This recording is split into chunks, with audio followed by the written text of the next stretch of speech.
അപ്പോൾ എല്ലാവർക്കും നമസ്കാരം. ഇന്ന് നമ്മുടെ ട്രാൻസ്പ്ലാന്റ് കഴിഞ്ഞിട്ട് 13ാമത്തെ ദിവസമാണ്. അപ്പം ഫീലിംഗ് ഗുഡാണ്, നല്ല ഹാപ്പിയാണ്. അപ്പോൾ പഴയ ഒരു കോൺഫിഡൻസ് ലെവലൊക്കെ തിരിച്ച് വരും എന്നുള്ള പ്രതീക്ഷയിൽ തന്നെയാണ്. എൻ്റെ ഒത്തിരി ആൾക്കാർ പറയണം മുടിയില്ലെങ്കിൽ എന്താ നമ്മളൊന്നും എനിക്ക് അത്രയും ലേഡീസ് തന്നെ മെസ്സേജ് ഇടുന്നുണ്ട്, ഞങ്ങളതൊന്നും നോക്കാറില്ല, ഞാൻ ആരുടെയും തലയിൽ പോലും നോക്കാറില്ല എന്നൊക്കെ. നിങ്ങൾ ചിലപ്പോൾ നോക്കുന്നില്ലായിരിക്കും. പക്ഷേ നമുക്ക് ഇന്നലെ വരെ ഉണ്ടായിരുന്ന ഒരു സാധനം പെട്ടെന്ന് നമ്മളെ വിട്ട് പിരിയുമ്പോൾ ആ വിഷമം എന്തായാലും നിങ്ങൾക്കത് മനസ്സിലാവില്ലല്ലോ. ആ വിഷമം നമുക്കല്ലേ മനസ്സിലാവുള്ളൂ. അതുകൊണ്ട് അങ്ങനെ പറയുന്നവർക്ക് ആ വിഷമം അറിഞ്ഞുകൂടാതെ പറയുന്നതാണ്. സോ അങ്ങനെ പറയാതിരിക്കുക. പിന്നെ ചിലപ്പം നമ്മൾ ആണുങ്ങൾക്കും മുടി പോയതിൽ വിഷമില്ലാത്ത ആൾക്കാരുണ്ടായിരിക്കും. എനിക്ക് നല്ല വിഷമമുണ്ട്. നിങ്ങളെല്ലാവരും എൻ്റെ വിഷമം കണ്ടില്ല, എനിക്ക് നല്ല വിഷമമുണ്ട്. അതുകൊണ്ടാണ് ഞാൻ ഈ ഒരു സാഹസത്തിന് മുതിർന്നത്. അപ്പം ഇതാണ് എൻ്റെ ഇപ്പോഴത്തെ അവസ്ഥ. ഇന്ന് 13ാമത്തെ ദിവസമാണ്, ഒന്ന് ഉച്ചയായിട്ടുണ്ട് കേട്ടോ. അപ്പം നമ്മൾ ഈ വീഡിയോയിൽ ഇന്ന് വന്നു വെച്ചാൽ ഞാൻ ചെയ്ത സ്ഥലം HNS ആണ്. അപ്പോൾ പിന്നെ ഇന്നലെ ഒരു ബ്രോ ഈ പറഞ്ഞ കാര്യങ്ങളെല്ലാം പിന്നെയും പറയണ്ട. അപ്പോൾ എനിക്ക് തോന്നുന്നത് ബ്രോ എൻ്റെ വീഡിയോ പ്രോപ്പറായിട്ട് കാണുന്നതുകൊണ്ടാണ് ബ്രോയ്ക്ക് അത് അരോചകം. പക്ഷേ ഒത്തിരി ആൾക്കാർ ഇപ്പോഴും ഇന്നും എനിക്ക് കമൻറ്റ് വന്ന്, എവിടെയാണ് ചെയ്തത് ബ്രോ, എത്ര രൂപയായി എന്നും എവിടെയാണ് ചെയ്തതെന്നൊക്കെ ഞാൻ വ്യക്തമായിട്ട് ഒത്തിരിയും പ്രാവശ്യം പറഞ്ഞാണ്. സോ ബ്രോയ്ക്ക് ചെറുതായിട്ടൊന്ന് ബോറടിക്കും. ഞാൻ അഗെയിൻ ഞാൻ കുറച്ചൊരു പറയാനുണ്ട് കേട്ടോ. ഞാൻ ചെയ്തത് HNS കോയമ്പത്തൂരാണ് ചെയ്തത്, തൊട്ടിപ്പാളയം പിരിവ് സ്ഥലപ്പേര്. ഓക്കെ. അപ്പം ഞാൻ ചെയ്ത ഒരു ഗ്രാഫ്റ്റ് ഞാൻ ചെയ്തത് 10 രൂപയ്ക്കാണ് ഞാൻ ചെയ്തത്. ഒരു ഗ്രാഫ്റ്റ് 10 രൂപ. എനിക്ക് മൊത്തം 4500 ഗ്രാഫ്റ്റ് ഇംപ്ലാന്റ് ചെയ്തു. എനിക്ക് മൊത്തം 45,000 രൂപ പ്ലസ് 3000 രൂപയുടെ മെഡിസിൻ കൂടി ആയിട്ടുണ്ട്. മൊത്തം 48,000 എനിക്ക് ചിലവായ എമൗണ്ട്. അപ്പോൾ എത്ര രൂപ ചിലവായി എന്ന് ചോദിക്കുന്നവരോട് എഗെയിൻ ഞാൻ പറയുന്നു, എനിക്ക് മൊത്തം ചിലവായത് 48,000 രൂപയാണ് പെർ ഗ്രാഫ്റ്റിന് 10 രൂപ വെച്ചിട്ട്. ഓക്കെ. അപ്പം ഇനി അങ്ങോട്ട് പോകാൻ താല്പര്യമുള്ള ആൾക്കാർക്ക് എങ്ങനെ എളുപ്പം പോകാമെന്നുള്ള മെത്തേഡ് ഞാൻ പറയാം. ഞാൻ ട്രിവാൻഡ്രത്ത് നിന്നാണ് ഞാൻ പോയത്. അപ്പോൾ ഞാൻ ട്രെയിൻ കൂടുതലും നിങ്ങളോട് ഞാൻ പ്രിഫർ ചെയ്യാൻ പറയില്ല. കാരണം എന്ന് വെച്ചാൽ ട്രെയിൻ അവിടെ എത്തുന്ന സമയം ഒന്നുകിൽ ഏർലി മോർണിംഗ് ഒരു 3 മണി സമയം, അല്ലാന്നുണ്ടെങ്കിൽ വൈകുന്നേരം 3 മണി, അങ്ങനെയൊക്കെയാണ് ട്രെയിൻ എത്തിച്ചേർന്നത് കൂടുതലും. ഇവിടെ നോക്കിയപ്പോൾ അങ്ങനെ ആയിരുന്നു. വേറെ എവിടെയെങ്കിലും നോക്കുമ്പം ഇല്ല, ആ ടൈം ആയിരിക്കും. അപ്പോൾ അതൊരു കൺവീനിയൻ്റ് ആയിട്ടുള്ള ടൈം അല്ല. ഹോസ്പിറ്റലിൽ നമുക്ക് 9 മണിക്ക് എത്തണം. ഇപ്പം നമ്മൾ ഹോസ്പിറ്റലിൽ 3 മണിക്ക് എത്തിയിട്ടും കാര്യമില്ല. ആ സമയത്ത് ഡോക്ടറിൻ്റെ അപ്പോയിൻമെൻറ്റ് എത്തിയിട്ട് കാര്യമില്ല. നമ്മൾ തലേ ദിവസം രാവിലെ 2 മണിക്ക് എത്തിയിട്ടും കാര്യമില്ല. അപ്പോൾ അതൊക്കെ മെനക്കാണ്. ഇനി അപ്പം പോകുന്നത് എങ്ങനെയും പോവാം, ട്രെയിനിലും പോവാം, ബസ്സിലും പോവാം. ഞാൻ പ്രിഫർ ചെയ്ത ബസ്സാണ്. കാര്യം ബസ് ഇവിടെ നിന്ന് നമുക്ക് രാത്രി ഇറങ്ങിയാൽ മതി. നമുക്ക് ഒരു ദിവസത്തെ ജോലി മൊത്തം കഴിഞ്ഞിട്ട് രാത്രി ഒരു 9:30 മണിക്കോ 10 മണിക്കോ ഇറങ്ങിക്കഴിഞ്ഞാൽ ബസ്സുണ്ട്. ഞാൻ പോയത് പ്രൈവറ്റ് ബസ്സിലാണ്. ഞാൻ പോയത് A1 ട്രാവൽസിൽ അങ്ങോട്ട് പോയത്, ഇങ്ങോട്ട് വന്നത് തിരിച്ച് ക്രിഷ് ട്രാവൽസിലും. അപ്പോൾ അതിനൊരു 800 രൂപ മുതൽ ഒരു 1000 രൂപ 1200 രൂപ വരെ തിരുവനന്തപുരത്ത് നിന്ന് അതൊരു ചിലവുണ്ട്. ഇതിൻ്റെ ഇടയിലാകുമ്പോൾ കുറയോ കൂടുമോ എന്നുള്ളപ്പോൾ എനിക്കറിയില്ല. അപ്പം ഞാനിവിടെ നിന്ന് രാത്രി 9:30 കയറി. ഞാൻ അവിടെ രാവിലെ ഒരു 6:30-7 മണിക്ക് എത്തി. ഓക്കെ. അപ്പം നിങ്ങളും ചിലപ്പോൾ എത്തുന്ന ടൈം അതൊക്കെ ആയിരിക്കും. അപ്പോൾ നിങ്ങൾക്ക് ഡോക്ടറിനെ കാണാൻ കിട്ടുന്ന ടൈം എന്ന് പറയുന്നത് 9:30 മണി ടൈമാണ്. 9ഉം 9:30 ടൈമാണ്. ഇപ്പം നിങ്ങൾ തലേ ദിവസം രാത്രി ഇവിടെ നിന്ന് കയറി, അപ്പോൾ നിങ്ങൾക്കൊന്ന് ഡ്രസ്സൊക്കെ മാറണം, കുളിക്കണം, ഫ്രഷായിട്ട് ഡോക്ടറിനെ കാണണം എന്നാണെങ്കിൽ നിങ്ങൾക്ക് എവിടെയെങ്കിലും റൂം എടുക്കേണ്ടി വരും. അപ്പം ഒത്തിരി കോസ്റ്റ്ലി. ഇപ്പോൾ നമുക്കിപ്പോൾ പൈസയെ പറ്റി ചിന്തിക്കാത്തൊരു വ്യക്തിക്കാണെങ്കിൽ ഇതൊന്നും വിഷയമില്ല. നേരെ അവിടെ ചെന്നിറങ്ങുന്നു, എവിടെയെങ്കിലും റൂം എടുക്കുന്നു, പ്രശ്നമില്ല. അപ്പോൾ ബഡ്ജറ്റായിട്ട് പോകാൻ താല്പര്യമുള്ള ആൾക്കാർക്ക് ഞാൻ കണ്ടെത്തിയ മെത്തേഡ് എന്ന് പറഞ്ഞാൽ, നിങ്ങൾ നേരെ ഇറങ്ങേണ്ടത് ഗാന്ധിപുരത്ത് ഇറങ്ങുക. ഓക്കെ. കോയമ്പത്തൂർ നമുക്ക് ബസ് പോകണമെങ്കിൽ ഗാന്ധിപുരം വരെ ഉള്ളൂ. അപ്പോൾ ഗാന്ധിപുരത്ത് നിന്ന് പിന്നെ ഒരു 10 കിലോമീറ്ററാണ് നമ്മുടെ ഈ HNS ഓക്കെ. അപ്പോൾ നമ്മൾ ഗാന്ധിപുരത്ത് ഇറങ്ങി.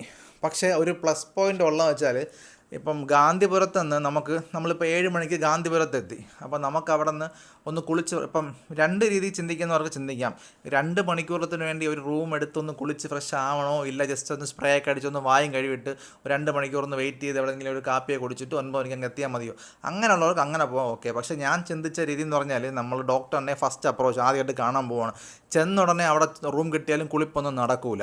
സോ ഞാൻ എവിടെയെങ്കിലും ഒന്ന് റൂം എടുത്തൊന്ന് കുളിച്ച് ഫ്രഷായിട്ട് പോകണം എന്നായിരുന്നു എൻ്റെ ആഗ്രഹം. സോ ഞാൻ ആദ്യം റൂം എടുക്കാൻ പ്ലാൻ ചെയ്തത് വെച്ചാൽ, അവിടെ ബഡ്ജറ്റായിട്ട് നമുക്ക് നോക്കാമെന്ന് വെച്ചാൽ അത് നോക്കാം. അപ്പം റാഡ്സൺ ഡോർമെട്രി എന്ന് പറഞ്ഞ് ഈ ഗാന്ധിപുരത്ത് നമ്മൾ ബസ് ഇറങ്ങുന്ന സ്ഥലത്ത് നിന്ന് നടക്കാനുള്ള ദൂരത്തൊരു ഹോം സ്റ്റേ പോലുള്ള സ്ഥലമുണ്ട്. അവിടെ ഡോർമെട്രിക്ക് 150 രൂപയുള്ളൂ 24 അവർ 24 മണിക്കൂർ അവിടെ സ്റ്റേ എടുക്കാനായിട്ട് നമുക്ക് വെറും 150 രൂപയുള്ളൂ. അവിടെ ചെന്ന് നമുക്ക് എഴുതി കൊടുത്ത് പ്രൂഫും കൊടുത്താൽ നമുക്ക് അവിടെ കിട്ടും.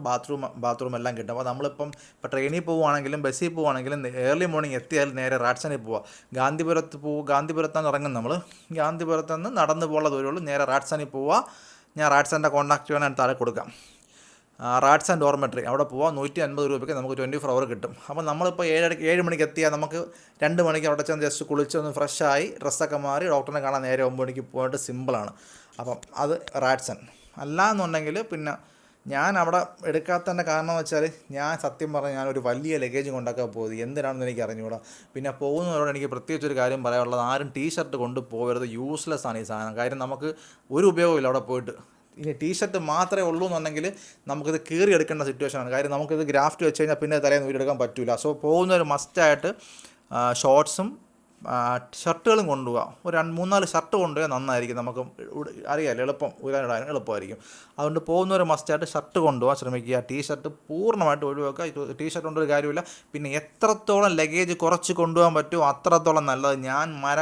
ഞാനൊരു സൂട്ട് കേസ് നിറച്ച് സാധനം കൊണ്ടുപോയി. ഇവിടെ നിന്ന് തിന്നാനായിട്ട് ബിസ്ക്കറ്റ്, മാങ്ങ, ചപ്പ്, ചവർ എല്ലാം കൊണ്ടുപോയി. ഒന്നും തിന്നാനും പറ്റിയില്ല.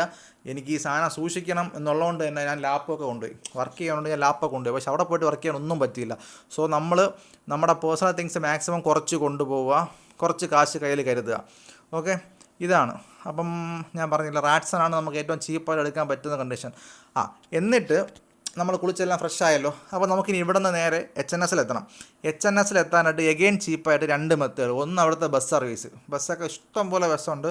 നമ്മൾ അവിടെ നിന്ന് കയറേണ്ട ബസ്സെന്ന് അവർ തന്നെ പറഞ്ഞതാണ് ഹോസ്പിറ്റലിൽ നിന്ന് 90A 90A എന്ന് ബോർഡുള്ള ബസ്സിൽ കയറുക. തൊട്ടിപ്പാളയം വരും, ടിക്കറ്റ് എടുക്കുക. ഇത്രയേ ഉള്ളൂ, സിമ്പിൾ. ഇനി എനിക്ക് ബസ്സിൽ കയറി ഛർദ്ദിക്കും, ബസ്സിൽ കുലുക്കാൻ പറ്റൂല, അങ്ങനെയുള്ള ആൾക്കാർക്ക് എളുപ്പവഴി നമ്മൾ ഫോണിൽ റാപ്പിഡോ എന്നുള്ള ആപ്ലിക്കേഷൻ ഇൻസ്റ്റാൾ ചെയ്യുക. എല്ലാവർക്കും അറിയാമായിരിക്കും റാപ്പിഡോ. അപ്പം അത് ഇൻസ്റ്റാൾ ചെയ്താൽ നമുക്ക് ജസ്റ്റ് കയറി നോക്കുമ്പോൾ തന്നെ 2 വീലർ വരും. ചെറിയ പൈസയേ ഉള്ളൂ. 10 കിലോമീറ്ററിന് ഒരു 80 രൂപ 85 രൂപയേ ഉള്ളൂ. 2 വീലർ വരും, നമ്മളെ വരും, വിളിച്ചുകൊണ്ട് പൊക്കോളം വരും. സുഖമാണ്. ഇനി 2 വീലർ വയ്യ, എനിക്ക് കുറച്ച് ലക്ഷറായിട്ട് പോകണമെന്നുണ്ടെങ്കിൽ ക്യാബുണ്ട്, അല്ലെങ്കിൽ ഓട്ടോ ഉണ്ട്. ഓക്കെ, അപ്പോൾ റാപ്പിഡോ ആപ്ലിക്കേഷൻ തമിഴ്നാട്ടിൽ മൊത്തം റാപ്പിഡോ സൂപ്പറാണ്. വിളിക്കുന്നതിന് മുന്നേ എത്തും. നമ്മളിങ്ങനെ ഓർഡർ കൊടുക്കും, തിരിഞ്ഞ് നോക്കും, ബാക്കിൽ ആളെ നിൽക്കും. ബ്രോ പോവാം. ആ സെറ്റപ്പാണ്. അപ്പോൾ റാപ്പിഡോ ആ മെത്തേഡ് നിങ്ങൾക്ക് ട്രാവൽ ചെയ്യാൻ അത് ഉപയോഗിക്കാം. ഹോസ്പിറ്റലിൽ പോകാം. ഹോസ്പിറ്റലിൽ ചെന്ന് കഴിഞ്ഞാൽ പിന്നെ പ്രൊസീജിയർ ഞാൻ നേരത്തെ പറയുന്നുണ്ട്. അവിടെ ചെന്നാൽ 2 ദിവസം പുറം ലോകമായിട്ട് ഒരു ബന്ധവുമില്ല. അപ്പോൾ ഇത്രയാണ് HNS എത്തിപ്പെടാനുള്ള എളുപ്പ വഴികൾ. ഓക്കെ, ഇതിലെന്തെങ്കിലും ഡൗട്ട് ഉണ്ടെങ്കിൽ ചോദിക്കും, ഞാൻ പറഞ്ഞുതരാം കേട്ടോ. റിപ്പീറ്റേഷൻ ഉണ്ടെങ്കിൽ ക്ഷമിക്കുക. കാരണം പറയുന്ന ഫ്ലോയിൽ അങ്ങ് പറഞ്ഞു പോകുന്നതാണ്. അപ്പോൾ ഇത്രയേ ഉള്ളൂ. എന്നാൽ tata, bye bye, see you, love you all. പിന്നെ സബ് അടിച്ച് കൂടെ കൂട്ടാ. ഒട്ടും സബ്സ്ക്രൈബർ ഇല്ല. ഒത്തിരി ആൾക്കാർ വീഡിയോ കാണുന്നുണ്ട്, പക്ഷേ ആരും സബ് അടിക്കാനില്ല. എൻ്റെ ഒരു വീഡിയോ 170K 1,70,000 പേര് കണ്ട്. അതിലൊരു 10% ആൾക്കാർ പോലും സബ് അടിക്കാനില്ല. എല്ലാവരും ചുമ്മാ കണ്ടു പോകുന്നുള്ളൂ. സബ് അടിച്ച് കൂടെ ബ്രോ, അപ്പോൾ നമുക്കൊരു സപ്പോർട്ടുള്ളൂ. എന്നാൽ ഓക്കെ, ബൈ, താങ്ക്സ്, ടാറ്റ.